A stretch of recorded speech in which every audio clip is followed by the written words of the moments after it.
तो आज हम लोग यहाँ पे सीखेंगे इफ़ एल्स ये सब टॉपिक डिस्कस करेंगे। If else, while, do while, loop, for loop, ये सब। ठीक है, तो सबसे पहले इफ़ एल्स को डिस्कस कर लेते हैं। तो मैंने यहाँ पे एक बेसिक सा मैंने इंटरफेस बना लिया है, जहाँ से कि हम लोग यूज़र का वैल्यू, यूज़र से उसका क्या मतलब यूज़र से मतलब कुछ भी वैल्यू एक्सेप्ट किया जाएगा और उसी के ऊपर बेस करके कुछ कंडीशन लगाएंगे और उस कंडीशन के हिसाब से हम लोग उसको आउटपुट देंगे। ठीक है, तो ठीक है, देखो सबसे पहले हम लोग इफ़ एल्स को समझते हैं। तो मैंने यहाँ बेसिक सा इंटरफेस बना लिया है जहाँ की यूज़र से कुछ वैल्यू मांगा जाएगा। जैसे मैंने यहाँ पे ले लिया कि यूज़र से उसका एज मांगा जाए। ठीक है, तो user will provide the age over here और अकॉर्डिंगली उसका एज के हिसाब से हम लोग उसको आउटपुट देंगे। ठीक है, अगर समझ लो कि मैं इस तरह से कुछ एप्लीकेशन बनाऊँ जहाँ पे अगर एज बिलो 18 हो तो मैं उसको बोलूँगा you are not eligible to vote.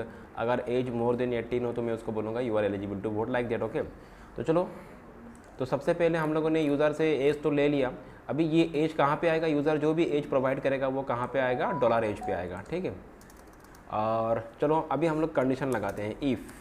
तो कंडीशन कैसे लगाते हैं, इफ़ लिखना है, उसके बाद तुमको क्या कंडीशन है वो कंडीशन यहाँ पे असाइन करना है। मैंने बोला डॉलर एज, तो डॉलर एज मतलब एज, अगर डॉलर एज मतलब जहाँ पे यूज़र का एज आके असाइन होगा। यहाँ पे क्या हो रहा है कि एज, जो एज वेरिएबल में जो भी एज आएगा वो यूज़र से प्रोवाइड, यूज़र का दिया हुआ एज यहाँ पे आके असाइन हो जाएगा और उसी एज के ऊपर हम लोग कंडीशन लगाएंगे कि अगर एज स्मॉलर देन 18 है। ठीक है, तो यहाँ पे हम लोग एक मैसेज पास कर देंगे। तो लिखने का तरीका क्या है, फॉर्म सिंटेक्स किस तरह से होगा, इफ़ लिखना है, उसके बाद पैरेंथेसिस के अंदर तुमको कंडीशन देना है और उसके बाद कर्ली ब्रैकेट के अंदर इसका बॉडी, मतलब अगर ये कंडीशन ट्रू हुआ तो इसका बॉडी के अंदर जो भी कोड लिखा हुआ है एग्जीक्यूट हो जाएगा। तो मैं यहाँ पे जस्ट सिंपली एक मैसेज देना चाहता हूँ कि you are eligible to vote. ठीक है, you are eligible to vote, तो सिंपल सा एक मैसेज है यहाँ पे। तो चलो इसको रन करके देख लेते हैं हम लोग। यूज़र से उसका एज मांगा जाए, मैंने टाइप किया 12, सबमिट करो। तो यहाँ पे मैसेज क्या आ रहा है, you are eligible to vote. अच्छा, ये जो है इसको हम लोग सेंटर में प्लेस कर देंगे।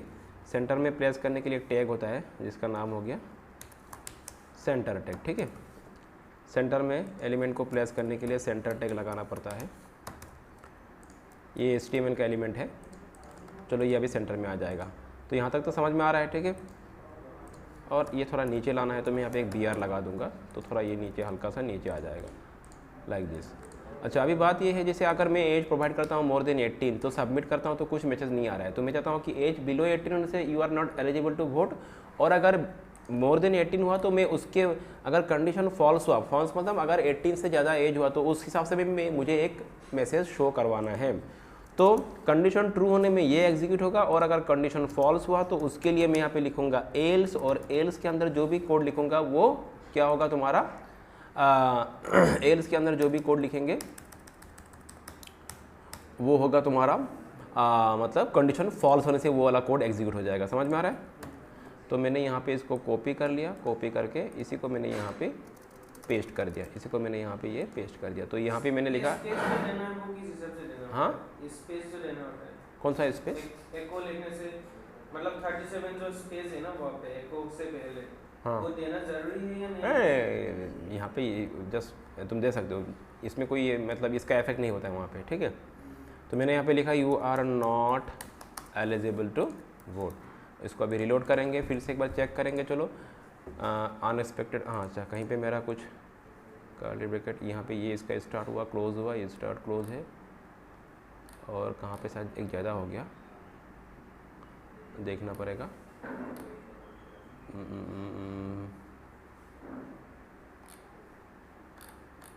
ये तो हो गया,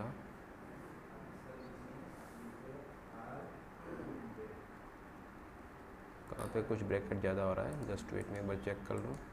अच्छा मैंने यहाँ पे गलत लिख दिया, ये ELSE होगा। ठीक है, एल्स, ELSE, मेरा स्पेलिंग गलत हुआ है। तो इसको सेव करते हैं, फिर से एक बार इसको रिलोड करते हैं। तो अभी चेक करते हैं फिर से एक बार, जैसे मैंने इस बार 34 दिया तो यू आर, मैंने यहाँ सॉरी, मैंने अगर एज बिलो 18 हुआ तो you are not eligible to vote होगा, मैंने मैसेज उल्टा दे दिया। ठीक है, और अगर एज ज़्यादा 18 से ज़्यादा हुआ तो you are eligible to vote. Okay ना, तो चलो इसको फिर से रन करते हैं। पहले हम लोगों ने मैसेज गलत दिया था, तो इस बार फिर से मैं देता हूँ जैसे 12, तो अभी क्या आ रहा है, you are not eligible to vote. फिर से मैंने दिया समझ लो कि 16, you are not eligible to vote. अगर मैंने 18 से ज़्यादा दे दिया, समझ लो 19 दिया, तो you are eligible to vote. या तो कुछ भी दे दो, तुम्हें 18 से ज़्यादा 67 दे दिया, you are eligible to vote. So like this. अच्छा, यहाँ पे हम लोगों ने इफ एल्स को यूज़ करना समझ लिया है। उसके बाद अगर तुमको मल्टीपल कंडीशन लगाना है, ये तो एक कंडीशन हो गया, मुझे और भी कंडीशन लगाना है, तो कैसे करेंगे? तो हम लोग क्या करेंगे, यहाँ पे इसे कर देंगे हम लोग, यहाँ पे फिर से लगा देंगे एल्स, फिर से इफ़ लिख देंगे, मतलब और एक कंडीशन लगाना है।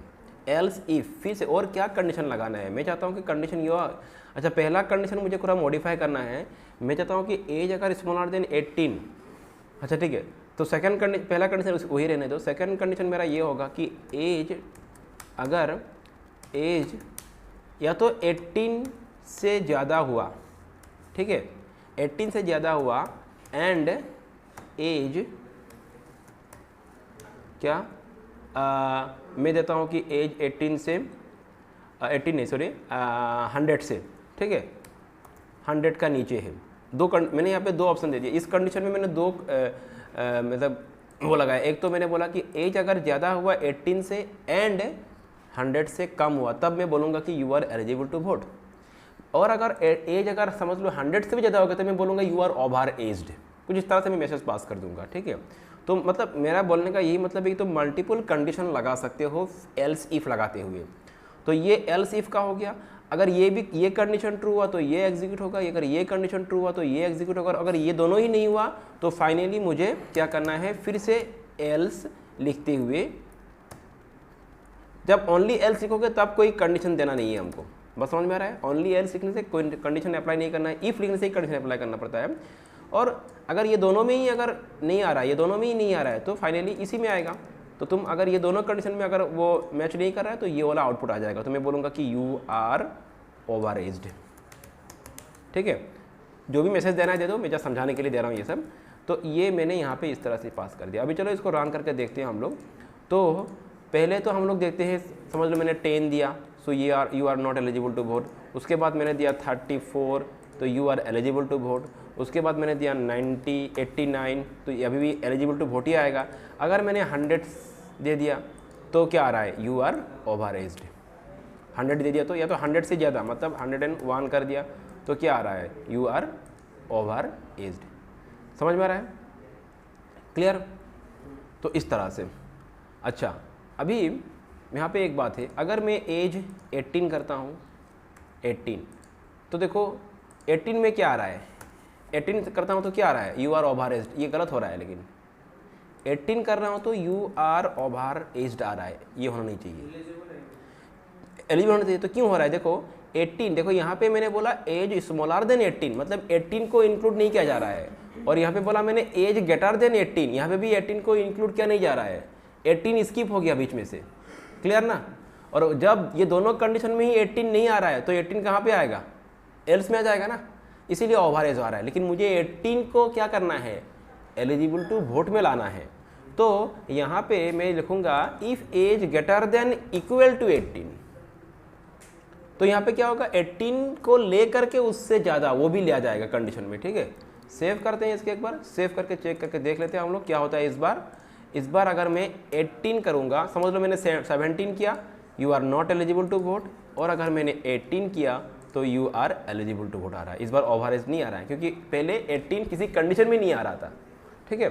तो तुम ध्यान रखना, उसको अगर एक साथ भी लेना है तो इक्वल टू ऑपरेटर, इक्वल, ये ऐसा, ये इक्वल ऑपरेटर लगाना है, मतलब ग्रेटर देन इक्वल टू, अगर एज 18 भी हुआ या तो उससे ज़्यादा भी हुआ तो यू आर एलिजिबल टू। उस तरह से तुम यहाँ पे स्मॉलर देन इक्वल टू भी लगा सकते हो। फिलहाल मुझे इसको मैं यहीं पे रख देता हूँ, ठीक है, क्लियर हो गया।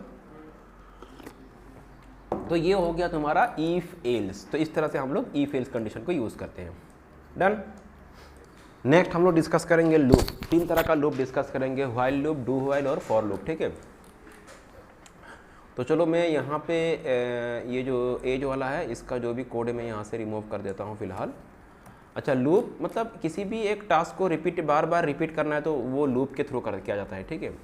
तो समझ लो इस बार मैंने यूज़र से एज में ही नहीं मांगा, मैंने समझ लो यूज़र से मांगा जस्ट नंबर, एंटर द, या तो ये वाला पार्ट चलो ले लो, कोई बात नहीं। यूज़र से मैंने बोला enter the number okay, enter the number, कुछ भी नंबर लेंगे हम लोग उसकी यूज़र से, और वही नंबर को मैं यहाँ पे असाइन कर दूंगा नम वेरिएबल में, नंबर वेरिएबल में। मैंने नंबर वेरिएबल ले लिया, एज की जगह पे मैंने नंबर वेरिएबल ले लिया, उसको मैंने यहाँ पे असाइन किया। जो भी नंबर यहाँ से आएगा वो यहाँ पे असाइन हो जाएगा। अभी मैं चलाऊंगा लूप, मतलब क्या कि अगर यूज़र ने समझ लो कि 5 प्रिंट किया तो मैं चाहूँगा कि 1 से लेके 5 तक प्रिंट हो गया। अगर यूज़र ने 10 दिया वैल्यू तो 1 से लेके 10 तक प्रिंट हो जाए। तो उस तरह से कुछ, मतलब एक चीज़ को बार बार रिपीट करना है तो उसी को हम लोग लूप की मदद से करते हैं। तो एक करके देखते हैं। सबसे पहले मैं यहाँ पे लगाता हूँ व्हाइल लूप। तो व्हाइल लूप के लिए पहले तुमको लिखना पड़ेगा व्हाइल, उसके बाद क्या कंडीशन होगा। कंडीशन ये होगा कि जब तक dollar number equal to smaller than equal to क्या ना हो जाए, जब तक डॉलर नंबर समझ लो स्मॉलर देन इक्वल टू,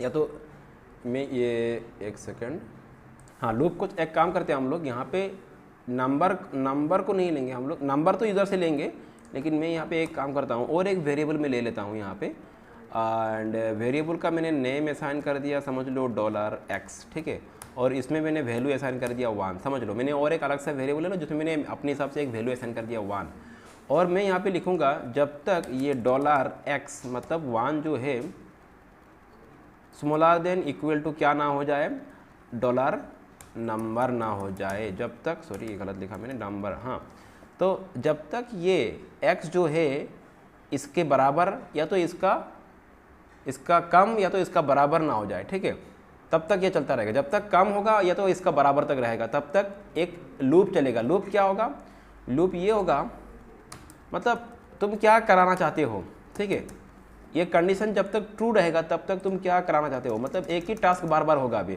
मैं कुछ नहीं, जस्ट इको करा दूंगा, और क्या मैं बोलूँगा द नंबर इज़, मैं जस्ट ऐसे इको करा रहा हूँ, द नंबर इज़ मैंने बोला कि $x, ठीक है, और मैं यहाँ पे एक BR लगा था कि न्यू लाइन में आ जाए बार बार, ठीक है।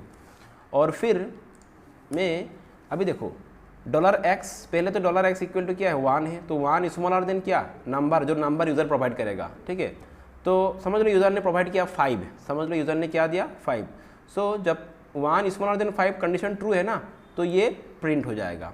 फिर मुझे ये जो है इसको रिपीट कराना है मुझे ये, तो नेक्स्ट टाइम फिर से, नहीं तो क्या होगा, फिर से ये कंडीशन फिर से एग्जीक्यूट होगा। जब तक कंडीशन ट्रू होगा ये चलता रहेगा, तो इसीलिए मुझे कंडीशन को कहीं ना कहीं ब्रेक करना होगा ना, तो इसके लिए मैं यहाँ पे क्या लिखूँगा $x++। इसका मतलब तुमको मैंने सिखाया था मैंने इंक्रीमेंट ऑपरेटर में, ठीक है, तो मतलब $x 1 से इंक्रीमेंट हो जाएगा, तो नेक्स्ट टाइम $x क्या होगा, 2 हो जाएगा, सो 2 स्मॉलर देन 5, तो द नंबर इज़ 5, फिर x क्या हो जाएगा, 3 हो जाएगा, 1 से इंक्रीमेंट होगा, 3 स्मॉलर देन 5, तो ये कब तक चलेगा, जब ये x 5 हो जाएगा, 5 स्मॉलर देन इक्वल टू 5, हाँ ये कंडीशन ट्रू है। जब 6 हो जाएगा तब ये कंडीशन फॉल्स हो जाएगा और ये लूप से बाहर आ जाएगा, ठीक है। तो चलो इसको एक बार हम लोग रन करके देखते हैं, इसको रिलोड करते हैं और यूज़र से, अच्छा यहाँ पे कुछ डॉलर, इसको मैं सही कर लेता हूँ, रुको। तो यहाँ पे एक्चुअली मैंने ये सेमीकोलन नहीं दिया था, ठीक है, फिर से इसको सेव करते हुए हम लोग इसको आगे चलाएंगे, रिपीट करेंगे।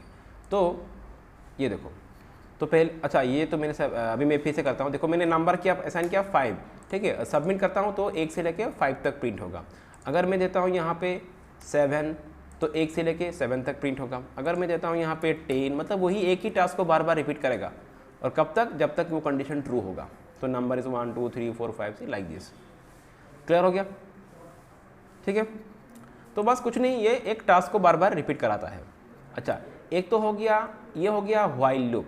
इसी को हम लोग और एक तरीके से कर सकते हैं। मैं यहाँ पे इसको कमेंट कर लेता हूँ, ठीक है, इसको मैं यहाँ से यहाँ तक कमेंट करता हूँ, बाद में तुम इसको नोट डाउन कर लेना इसको। और इसी चीज़ को हम लोग और एक तरीके से लिख सकते हैं, जिसको बोलते हैं हम लोग डू व्हाइल, मतलब उल्टा, पहले टास्क होगा बाद में कंडीशन अप्लाइड होगा। यहाँ पे क्या हो रहा है, पहले कंडीशन चेक हो रहा है, उसके बाद ही टास्क परफॉर्म हो रहा है। अभी क्या होगा, पहले तो टास्क को परफॉर्म किया जाएगा, उसके बाद ही कंडीशन को अप्लाई होगा। तो उसके लिए लिखते हैं डू व्हाइल लूप। तो डू मतलब ये करो,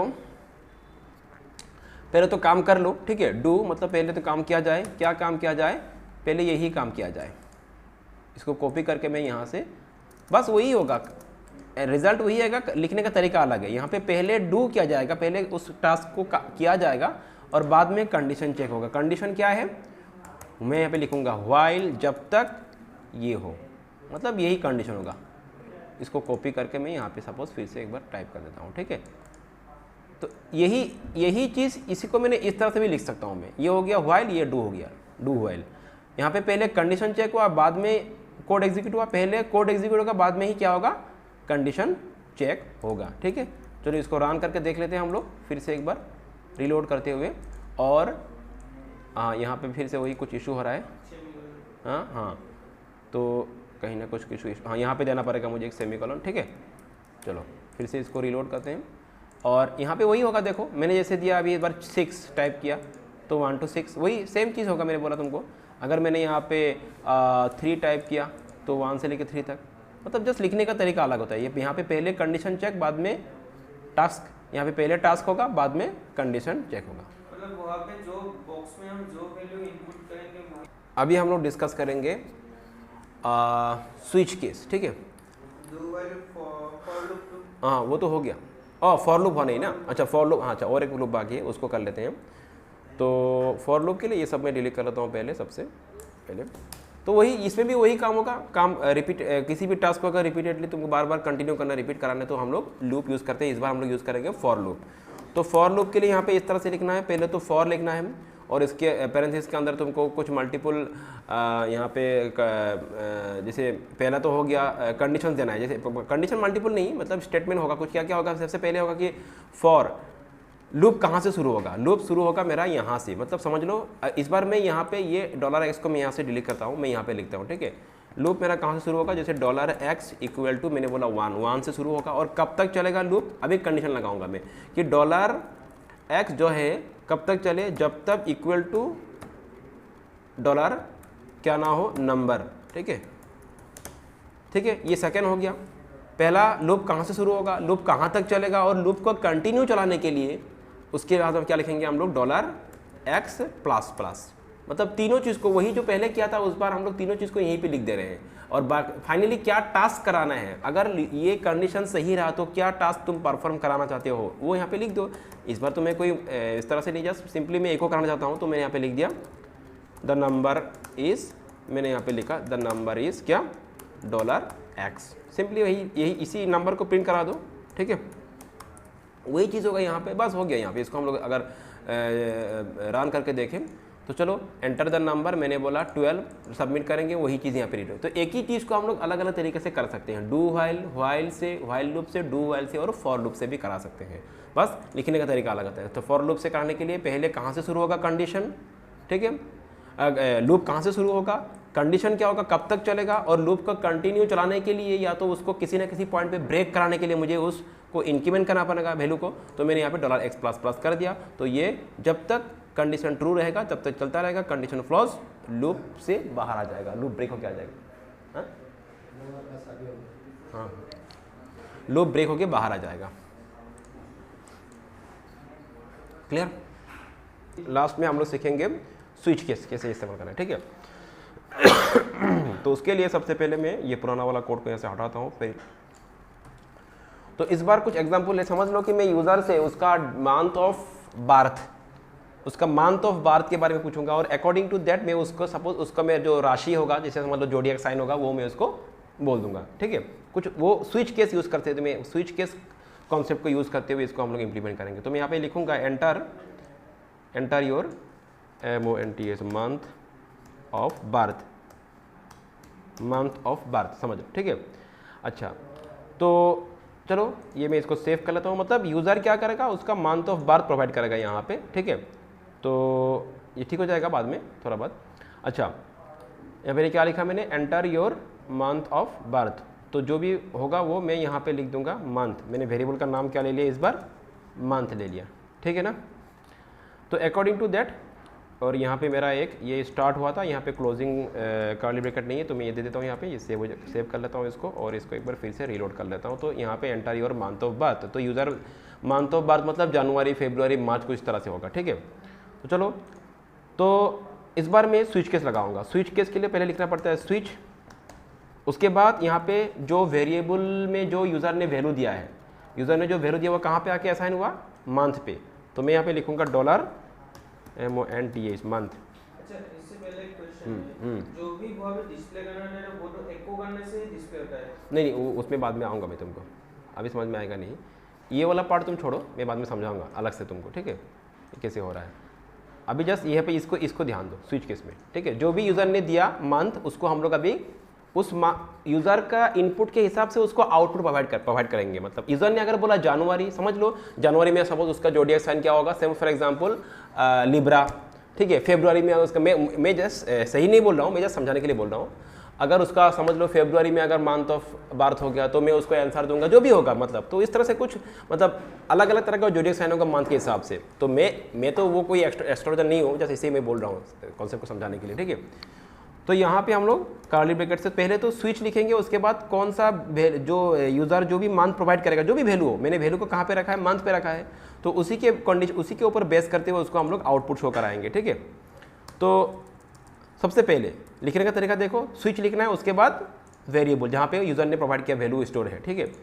तो यहाँ पे सबसे पहले लिखेंगे हम लोग केस। पहला केस क्या होगा, अगर यूज़र ने दिया, समझ लो अगर यूज़र ने बोला कि जनवरी, ठीक है, अगर यूज़र ने दिया जनवरी तो मैं इको करा दूंगा क्या, मैं इको करा दूंगा जोडिएक साइन, ठीक है। मतलब क्या होगा, ZODIACSIGN, क्या होगा पता नहीं, मैं इसे लिख रहा हूँ। Suppose Libra one of the मतलब ये राशि का एक, उसमें से एक राशि है क्या, लिब्रा, ठीक है। और फिर यहाँ पे मैं लिखूँगा ब्रेक हो गया, ये एक पार्ट हो गया। अगर किसी ने फेब्रुआरी दिया तो उसका जोडिएक साइन अलग होगा ना, तो मैं इस तरह से फिर से इसको रिपीट करूँगा और यहाँ पे लिख दूँगा, सॉरी हाँ, यहाँ पे केस अलग होगा। इस बार केस क्या होगा, फेब्रुआरी, FEBRUARY, इस तरह से फेब्रुआरी। और मैंने इस बार समझ लो दे दिया जेमिनी, पता नहीं कौन सा होगा, मैंने इसे लिख रहा हूँ, ठीक है। तो फिर से अगर किसी ने दे दिया मार्च, मतलब इस तरह से तुमको 12 मंथ्स के लिए यहाँ पे लिखना पड़ेगा। तो मैं ज़्यादा पूरा नहीं लिख रहा हूँ, मैं 3-4 करके दिखाता हूँ तुमको, ठीक है। मैंने लिखा समझ लो मार्च, तो इस बार समझ लो उसका जोडिएक साइन क्या होगा, समझ लो स्कॉर्पियो होगा। और एक मैं लिख लेता हूँ, ठीक है। अगर किसी का मंथ ऑफ बर्थ हो गया, समझ लो मंथ ऑफ बर्थ हो गया अप्रैल, ठीक है, तो उसका जोडिएक साइन क्या होगा, समझ लो इस बार मैंने दे दिया ये कैंसर, ठीक है, इस तरह से कुछ। और अगर समझ लो किसी ने सही इनपुट नहीं डाला, मतलब मंथ वहाँ पे प्रोवाइड नहीं किया, दूसरा कुछ डाल दिया, तो गलत डाला, तो मैं उस बार यहाँ पे एक लगाऊंगा जिसको बोलेंगे डिफ़ॉल्ट, DEFULT, डिफ़ॉल्ट। मतलब अगर किसी ने इनपुट नहीं डाला, गलत डाला, तो उस टाइम में क्या मैसेज शो कराऊंगा कि प्लीज़, क्या मैसेज शो कराऊंगा मैं यहाँ पे, प्लीज़ एंटर करेक्ट वैल्यू, ठीक है। प्लीज़, क्या कर रहा हूँ मैं, प्लीज़ एंटर करेक्ट इनपुट, कुछ भी दो, ठीक है, करेक्ट वैल्यू या जो भी हो। तो कुछ भी लिखता हूँ मैं यहाँ पे, करेक्ट इनपुट, क्या लिखूँ, करेक्ट वर्ड, ओके। तो करेक्ट मंथ, MONTH, ओके। चलो, तो ये हो गया। अगर किसी ने सही मंथ नहीं डाला तो मैं ये मैसेज शो करा दूंगा, और अगर किसी ने सही मंथ डाला, अभी तो हम लोगों ने जनवरी, फरवरी, मार्च, अप्रैल के दिया है, उसी सब का होगा, बाकी का नहीं आएगा। जितना तुम लिखोगे उतना ही आएगा। मतलब बात वही है, यूज़र का इनपुट के हिसाब से उसको हम लोग आउटपुट शो कराएंगे, ठीक है। तो चलो इसको हम लोग सेव कर लेते हैं और इसको रन करके देख लेते हैं हम लोग क्या होता है। तो इसको रिलोड करेंगे और यहाँ पे अनएक्सपेक्टेड कहीं पे हो रहा है कुछ, देखो, तो इसको यहाँ पे, हाँ यहाँ पे एक सेमीकोलन आ जाएगा, ठीक है। सेव कर लेते हैं फिर से एक बार, और ये हो गया। तो हाँ, तो पहले हम लोग मंथ डालेंगे, जैसे मैंने डाल दिया मार्च, MARCH, मार्च, सबमिट करेंगे तो योर जोडिएक साइन स्कॉर्पियो, ठीक है। जैसे मैंने क्या दिया था, और अप्रैल दिया था, तो your zodiac sign cancer, like this. जनवरी दिया था तो मैच करेगा तो सही आएगा। फेब्रुआरी दिया था तो अकॉर्डिंगली आ रहा है कि नहीं, फेब्रुआरी दिया था मैंने तो सही आ रहा है। लेकिन अगर मैंने कुछ गलत डाल दिया, जैसे मैंने गलत एंट्री कर दिया, तो क्या आएगा, प्लीज़ एंटर करेक्ट मंथ, ठीक है। तो इस तरह से, तो ये स्विच केस यूज़ करते हैं, इसका हम लोग इम्प्लीमेंट कर सकते हैं, स्विच केस। तो यहाँ तक होगा, बाकी नेक्स्ट क्लास में करेंगे, ठीक है। इसको मैं क्लोज कर देता हूँ।